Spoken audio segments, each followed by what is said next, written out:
국가보훈처가 보훈단체의 편법적 수익사업과 회장 1인 중심의 단체 운영을 개선하기 위해 보훈단체 표준 정관안을 만들어 시행하고 관련 법률 개정안을 국회에 제출하기로 했습니다. 또 나라사랑 교육으로 편향된 보훈 가치를 국민들에게 알렸다며 재발 방지를 위한 정책 자문위원회를 신설하겠다고 밝혔습니다. 오상현 기자의 보도입니다.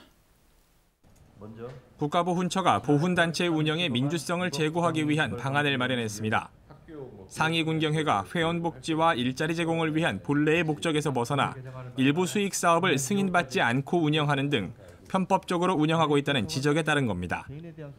이에 따라 명의를 대여했다가 적발되면 승인을 취소하고 6개월 이내에 사업정지 명령과 징역 1년 또는 벌금 1,000만 원을 물게 하도록 하는 법안을 마련해 다음 달 중 국회에 제출하기로 했습니다.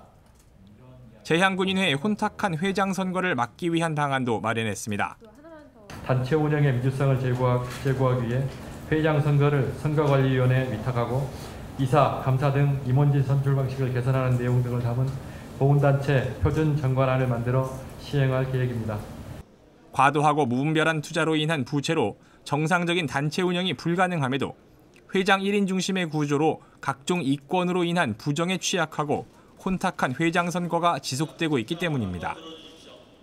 지난해 8월 13일 출범한 국가보훈처 위법부당행위 재발방지위원회는 이와 함께 지난 2011년부터 2017년까지 편향적인 강사진과 책자를 활용해 나라사랑 교육을 했다고 지적했습니다.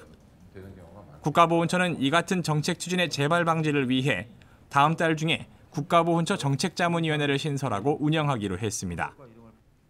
국가유공자 지정에 부정이 의심되는 사람에 대해 재판정할 수 있는 제도가 있음에도 이를 적극적으로 시행하지 않았던 것에 대한 개선 방안도 마련했습니다.